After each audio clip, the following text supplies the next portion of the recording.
today to introduce Mrs. Mary Clay Ettinger. Mary Clay Ettinger joined the KCD family in 1999 as a 6th grader and graduated with the class of 2006. Among her proudest achievements at KCD include serving on the Honor Council for 4 years and as president her senior year, as well as receiving the Momentum Award each year of high school. Much of who she is today, she says, was shaped by her time in KCD's classroom and participating on KCD's field hockey, lacrosse, cross country, and track teams. In 2010, Mrs. Ettinger graduated from Davidson College, where she played Division I field hockey for 4 years. Her claim to fame is that her roommate briefly dated Stephen Curry while they were at Davidson together, before becoming the Steph Curry. In 2016, Mrs. Ettinger completed her master's degree in English from Middlebury College. Upon graduation from Davidson, Mrs. Ettinger joined the KCD faculty as a rookie teacher in the fall of 2010. She notes that it has been an honor and a privilege to teach alongside many of her former educators over the years. She says, quote, "It is the dream job I had when I was in high school, and I can't believe the stars aligned as they did," end quote. As wonderful as her colleagues are, the highlights of her 11 years as the 8th grade English teacher are from those of us gathered here today, her students. Miss Ettinger's family is just as connected to KCD as she is. Her husband, Wells Ettinger, was a KCD lifer, and they have 2 children, Silas, 2.5 years old, and Gate, 9 months old, who already know how to cheer for the Bearcats. Please welcome Mrs. Ettinger.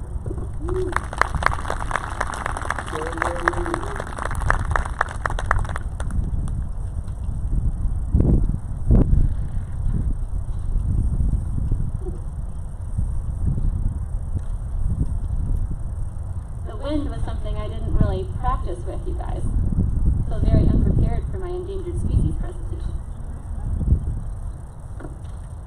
Mina, thank you so much for the introduction. I appreciate your thoughtfulness, and I miss living down the street from you. Class of 2022, I will always be thankful that I had the opportunity to be your teacher.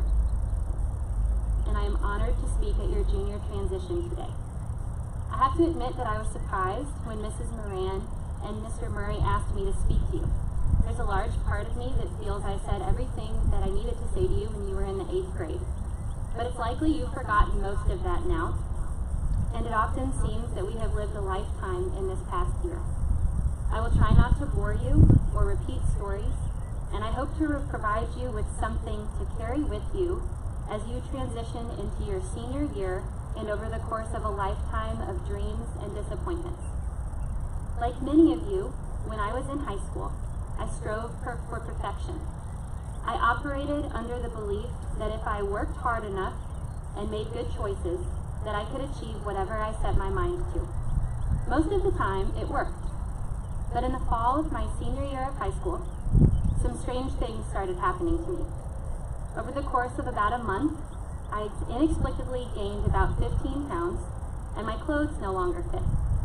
I frequently was nauseous and dizzy, so when I fainted at field hockey practice one day, my mom decided to take me to the pediatrician. As the doctor poked around on my abdomen, I recoiled in pain when she touched a spot to the left of my belly button. She apologized, but asked me to stay still as she examined me a bit more. As I lay there, I remember trying to ignore the alarm that I saw in her eyes. She ordered an ultrasound for the next day. While the technician was performing the ultrasound, she gasped and quickly turned the monitor away from me so that I could not see what was on the screen. Not that I would know what it was anyway. I drove from the ultrasound to KCD for Miss Glosky's English class. Just as I was about to sign out for lunch, privilege of a lifetime, as we all know, Miss Austin stopped me and told me that my mom had called. I needed to drive home immediately and not eat anything. I got in my car, furious that I was missing my weekly trip to Panera with my friends, and called my mom. When she answered, my anger was curbed because I could tell she had been crying. She explained the technician had found a mass on my left ovary and that I needed to get a CAT scan that afternoon to find out more. I remember 2 things from that conversation. I asked my mom if I had cancer, to which she responded, "We're not sure." And I told her that under no circumstances was she allowed to cry in front of me about that. If she needed to cry, she could do that elsewhere. Already, I was trying to control the uncontrollable. After the CAT scan and an emergency appointment with Dr. Paige Hertwick, a pediatric gynecologist who happens to be a close family friend, I was told that I needed to prepare for surgery to remove the mass from my ovary. At that point, Dr. Hertwick and my mom started talking about whether the mass was a cyst or a tumor, but I tuned it all out. I was thinking about field hockey. This was my senior year. I had worked hard to get where I was. I was planning on playing in college. I needed that season so that the schools I was being recruited by could see me play. The longer I sat there, the more I started to see my dreams slip away before my eyes. Again, I attempted to control the uncontrollable. I interrupted my mom and Dr. Hertwick and blurted out, "We play Assumption tomorrow night, so at least I'll be able to play that game. And then we have an easy 2 weeks, and then I'll be ready for Sacred Heart." "Oh, sweetie," Dr. Hertwick said, "it's just not going to be that simple."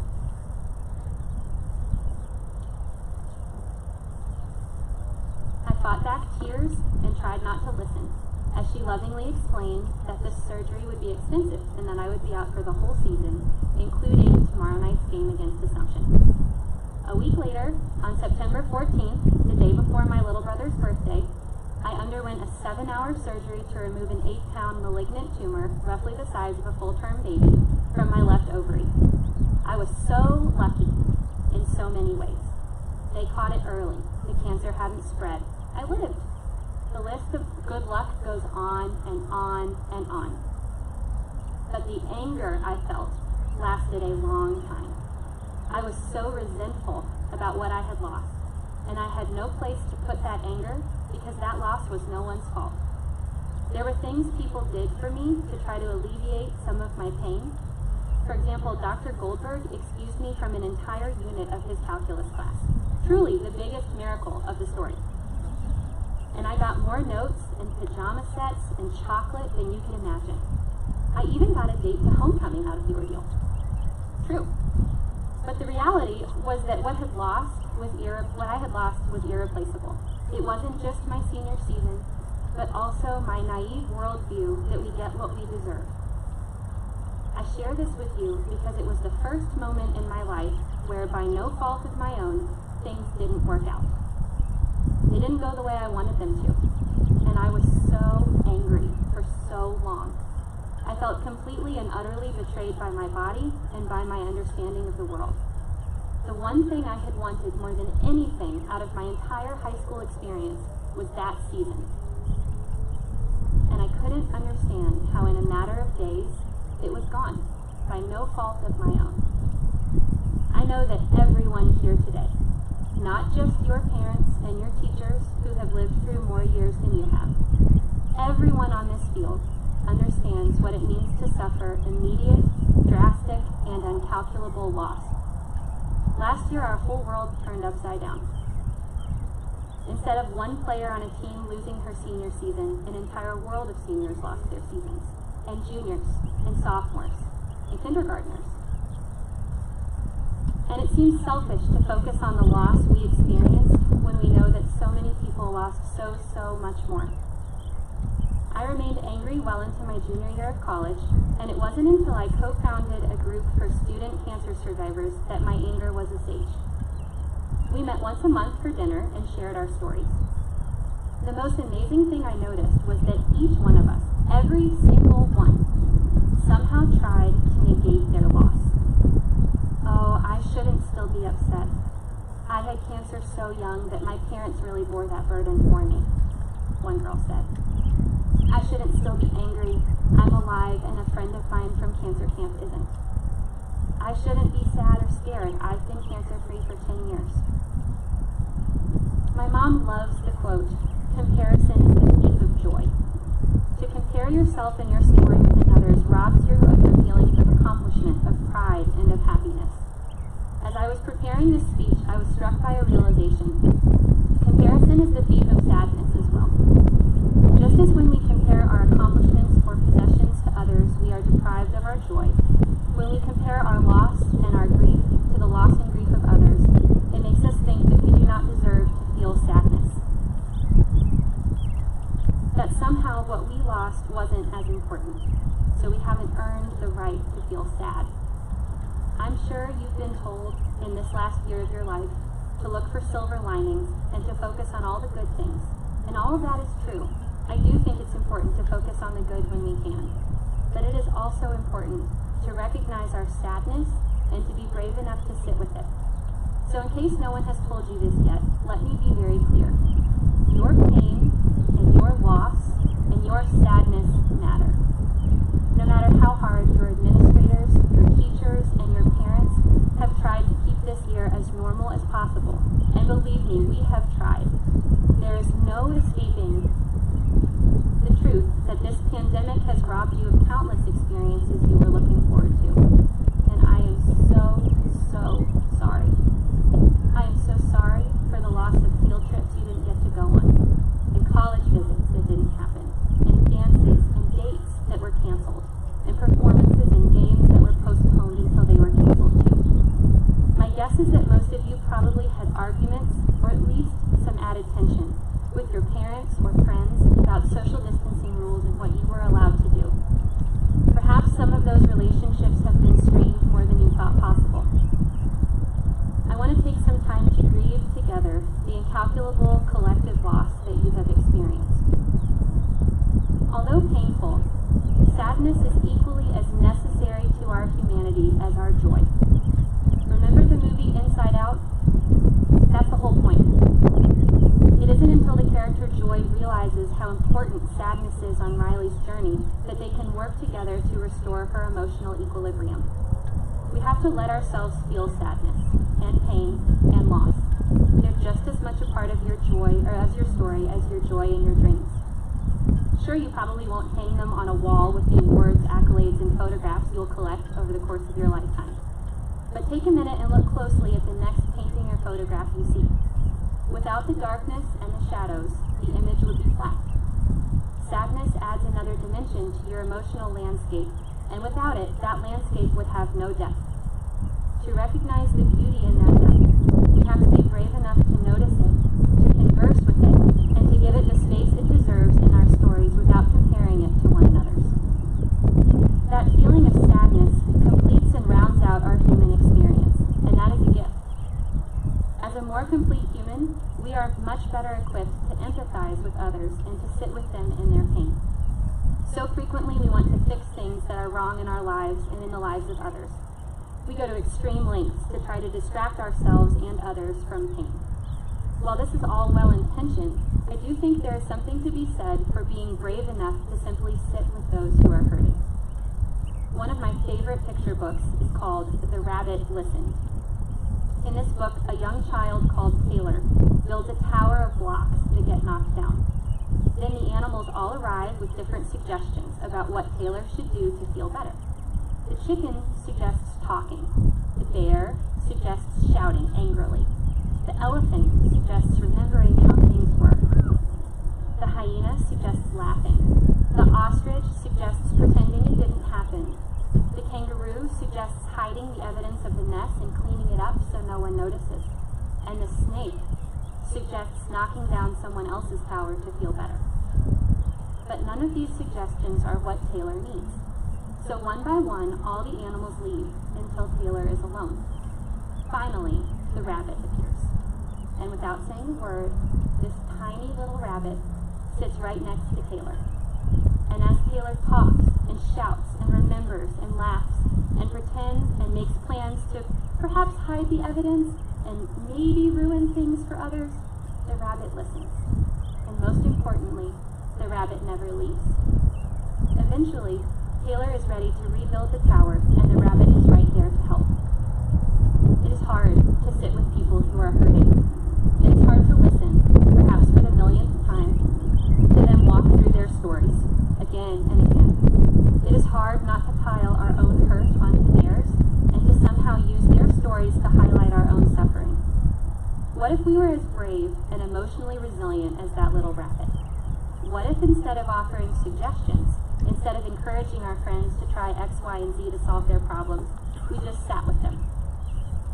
When I was in the hospital, I think almost every person in my high school class visited me. And it was interesting to me to notice how differently people reacted to my situation. Like all of those well-meaning animals in the story, some of them wanted me to talk about it. Some of them shared stories of people they knew who had had cancer, and almost all of them tried to fix it, except for Samantha Berry. Sam wasn't a quiet person by any stretch of the imagination, as Miss Rhea and Mr. Martin can tell you. And she wasn't what most people would describe as tender. She wasn't even one of my closest friends at that point, but I will never forget her visits. While I was in the hospital, Sam spent almost all of her free periods by my bed. She would arrive and tell my mom to go grab a snack or take a walk. She would sit with me. Sometimes she arrived while I was sleeping and would leave before I woke up. She was just there. And once I got out of the hospital, she was still there. We became quite close over the course of that year because she never tried to convince me that I should forget about it, or move on, or just be thankful for what I had. She also didn't do that thing that people sometimes do, where they just pretend it didn't happen. She listened to me whenever I wanted to talk about it, and she was present even when I didn't. Her willingness to listen to me and the bravery and emotional intelligence she exhibited by holding space for my sadness were incredible gifts. She was my rabbit. Class of 2022, being your 8th grade English teacher was a dream. I have so many memories of you reading, writing, and thinking. But my most vivid impression of your class is how well you care for one another. I have seen you all validate and support others as they navigate difficult times.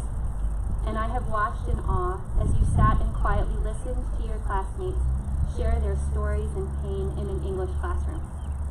You brought tears to my eyes and pride to my heart as you performed your 8th grade poetry and encouraged your classmates to tell their truths. You are already equipped to be the rabbits that our world needs right now, and I could not be more thankful or more proud. As you leave today, I hope your hearts are light, and that sadness and loss and pain are not weighing too heavily on you. But when the inevitable happens, and they creep up alongside you, do not reject them. Acknowledge them, validate them, and find a rabbit. Every time you do that, your emotional landscape will become that much more beautiful, and you will be that much more equipped to hold the space for someone else when they need it. That is the most important thing we can do to help this world heal, and each of you is more than prepared to do that work. Thank you.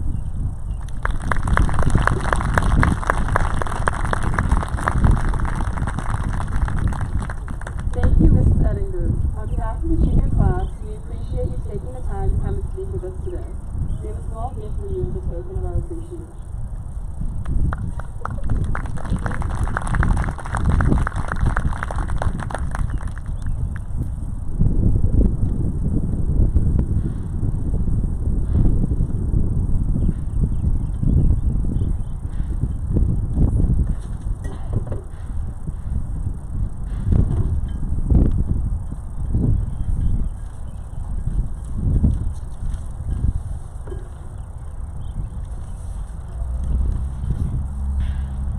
Good afternoon.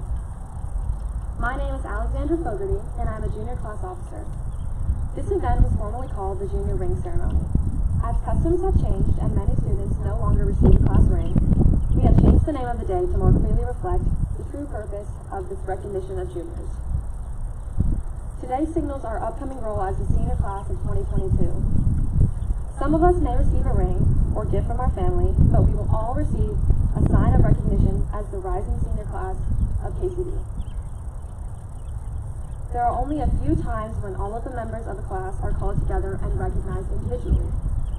One is today, and the next will be the day we graduate in May of 2022. Today signals a series of firsts for us. If we have not already started, we will be working with Mr. Pickman or Mr. Easley on our college application process. We have received our first privilege as rising seniors, our lunch timeouts. We truly are at the threshold of a new phase in our lives at KCD. I would now like to introduce Mr. Kent Martin,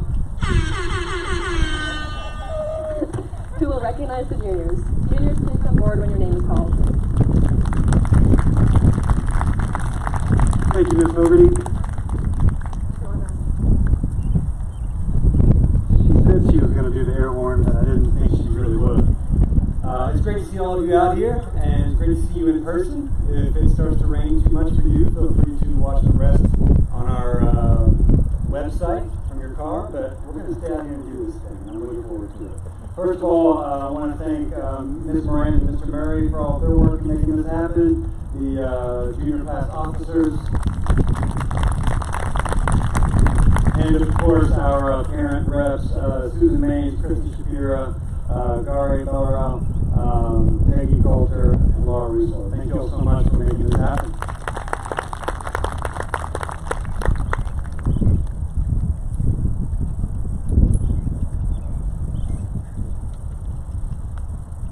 I did art wall.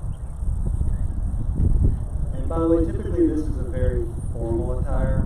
I'm going to ask you all to cheer wildly for every single person. I did art wall. Yusuf Al-Farogi.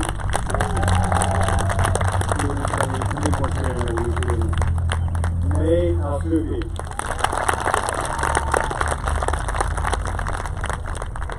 Sarah Azraeli.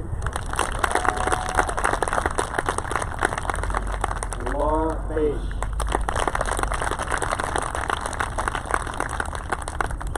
Sanj Baines.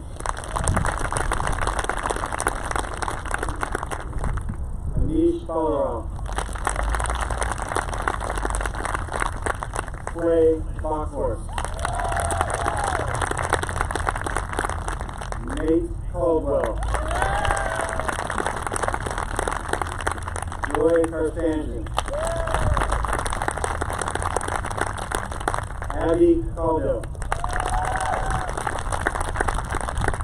Lizzie Coleman.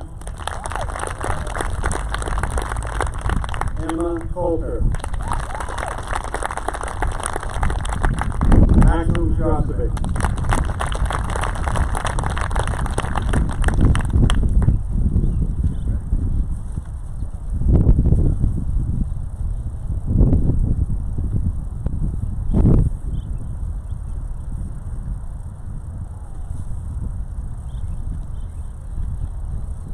Anna Donan. Allie Greer. Les Durham. Taha Afara.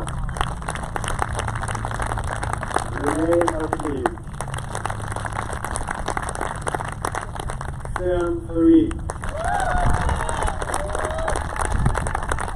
Alexandra Fogarty. Majid Gosha. Joey Gomez. Julia Granito.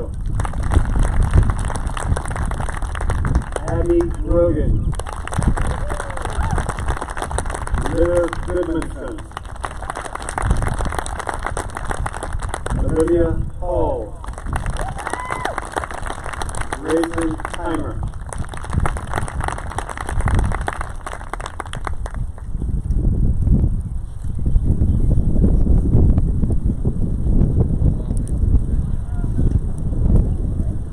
Refreshing if you think about it that way.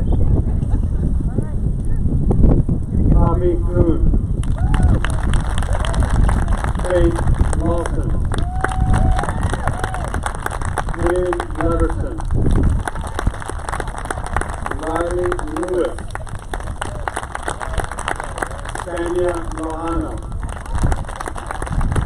Megan May. Miriam Malik. Claire Martin. Ashland Meyer. Emily McCurry. James Moriarty. Josh Nagaraj. Maya O'Neill. Trey Owen.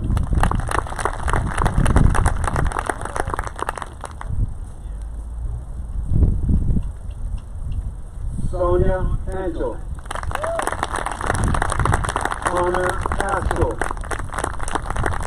Anna Maria Copa. Logan Perkins. Nina Rao.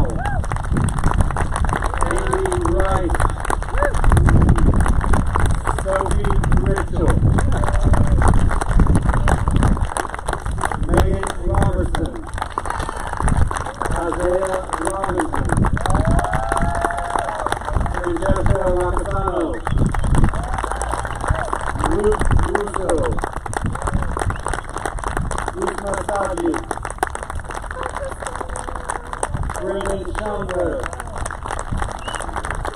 Zach Chandler.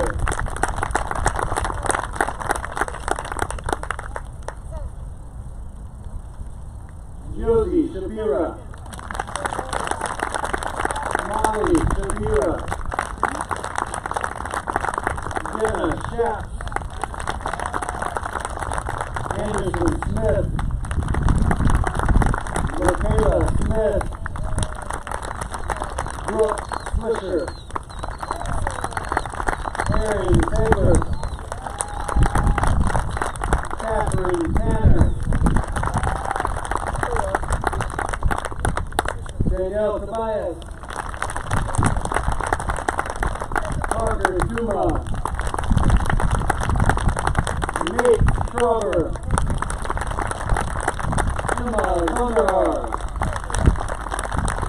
Aiden Westing. Kate Whiting. Amanda Williams. Paul Williams. Bryce Wonderlick. And thank you.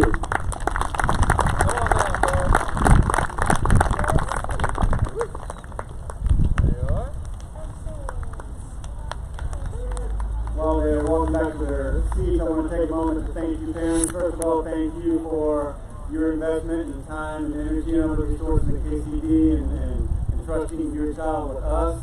We are looking forward to them walking down our hallways one more year next year, and maybe living in your homes for one more year next year. Thank you for all your perseverance during this year and doing the things that you've done at home to keep our community safe at KCD. And next, I would like to introduce Sanj Baines and Kate Whiting.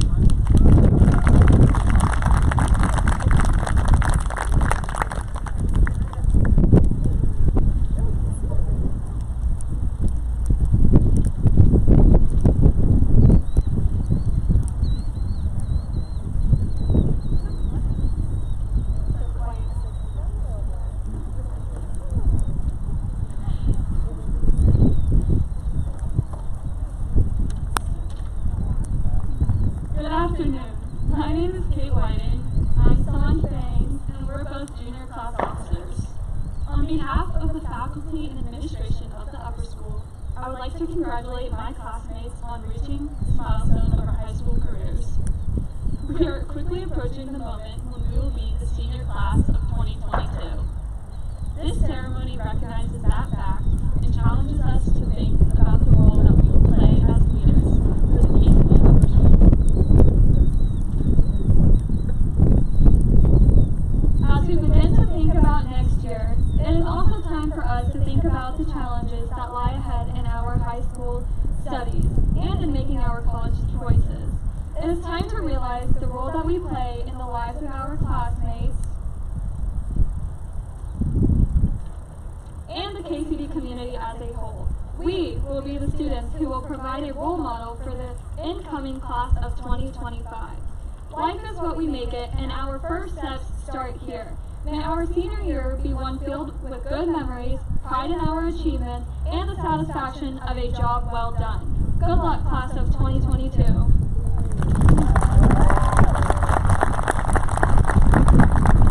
And now, parents who are KCD alums, please come to the podium with your KCD Junior for the legacy photo. Everyone else, you're dismissed. Thank you.